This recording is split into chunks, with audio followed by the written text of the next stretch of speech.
Blessed Peter Donders was a Redemptorist priest whose work was in the South American Dutch colony of Suriname in the 19th century.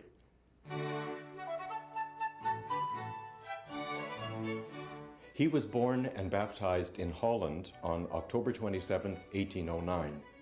Because of his family's poverty, Peter received only minimal education, yet from an early age he had a deep desire to be a priest.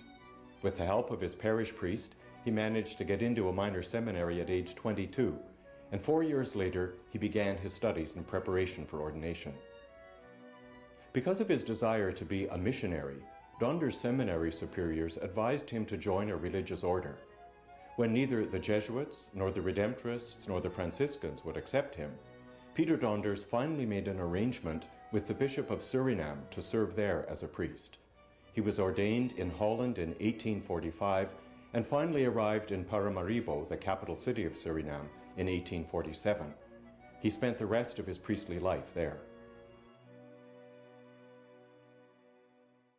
In 1866, when Father Donders was 57 years old, the Church of Suriname was entrusted to the care of the Redemptorists. It was then that Blessed Peter was accepted into the Redemptorist congregation and spent the last 20 years of his life living and working as a Redemptorist. Peter Donders died at the age of 77 on January 14, 1887.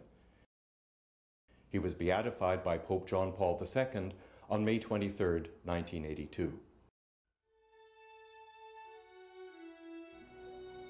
It seems to me that the primary characteristic of Blessed Peter Donders is his missionary zeal, his pastoral compassion. Each of the three groups to whom Donders ministered highlights a particular aspect of his zeal and compassion. In the 26 years he lived and served among the lepers in Batavia, another place in Suriname, Donders showed extraordinary sensitivity, care, and concern for the people he served. Father Donders' love for the lepers helped them to believe that they were loved by God. They were not abandoned or forgotten. One of the lepers said of Blessed Peter, "Father Donders was always with us in Batavia. He helped us in all sorts of ways. He fetched water, tended our sores, swept out our houses, and served us in other similar ways."